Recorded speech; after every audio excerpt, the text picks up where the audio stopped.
Okay, so here we are back at it again. I'm going to give a little recap here on what I did the last time. I finally got this window installed, and you can see that here.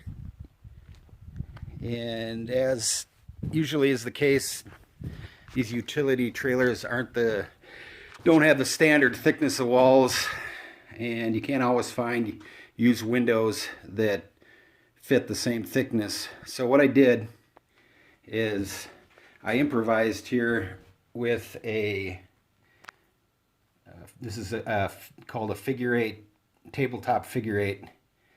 And the reason I use that is because the offset here, we've got,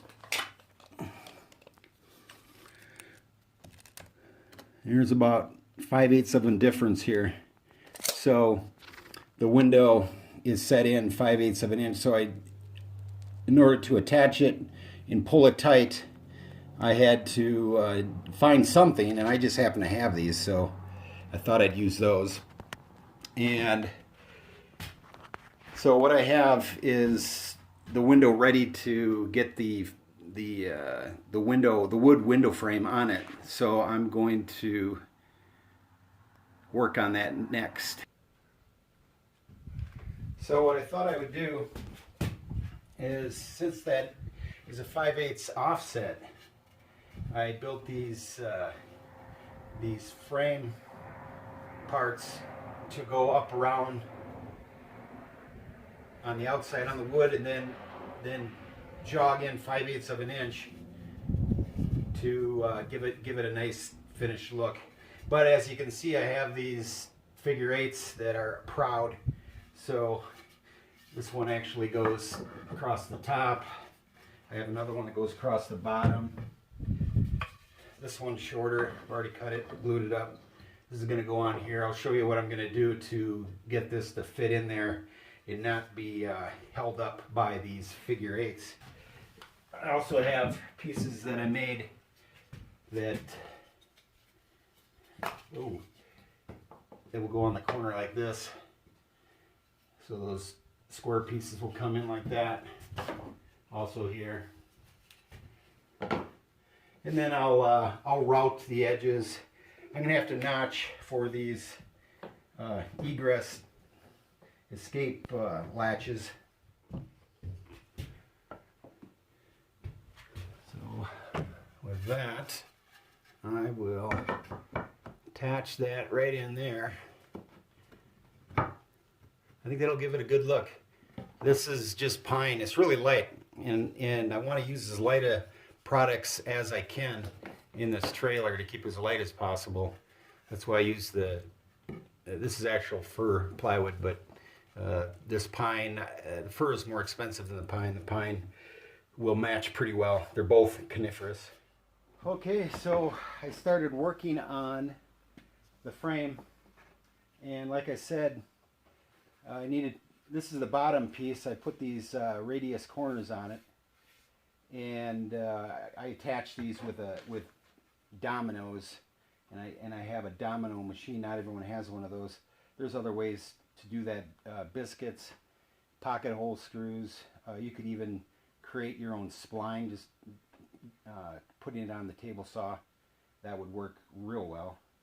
And anyways, I put these notches for the egress escape latches. These open up right here. And then on the back, what I'm going to do is where those figure eights are, where they would be held up, is I'm going to use a Forstner bit, and I'll just drill from behind here and just hog out wherever it's at. I think there's one right here. I'll hog it out a little bit just to relieve it, so that will go up tight. You'll never see that, of course, it'll be against the wall. And I'll do that in pieces, and then I'll attach the rest of the pieces, glue it all together, finish it, and then I'll show you probably next video, maybe this one.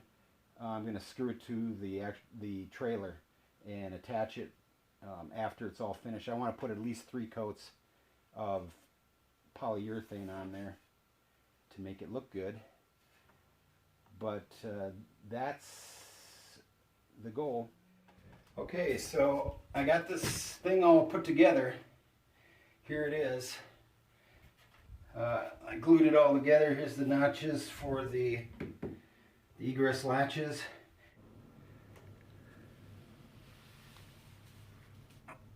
And let me show you the back. What I did on the back, like I said, was take the Forstner bit and cut in on my, I used my drill press to do this. And I labeled my parts. I want this frame is only going to fit on this passenger side of the trailer.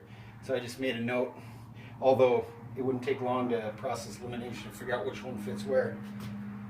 But, and then I shot a coat of sealer on this, and it's actually, I just did it a few minutes ago, so it's a little wet.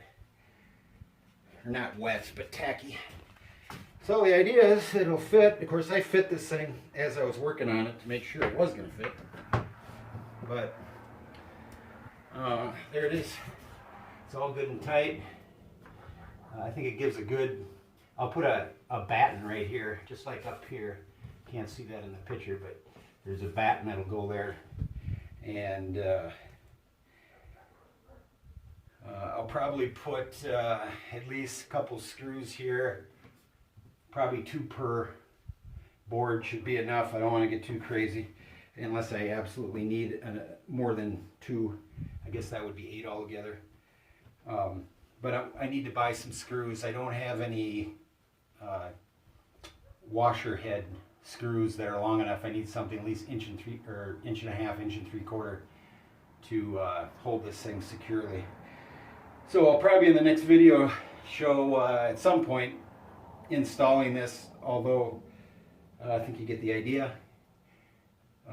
Little disclaimer here, as is the case with building something custom, of course, that the reason I'm showing this is because every job is different.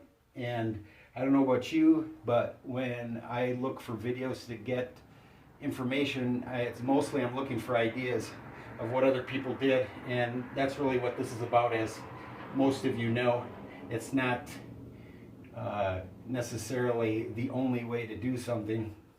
There's practically hardly any time there's only one way of doing something.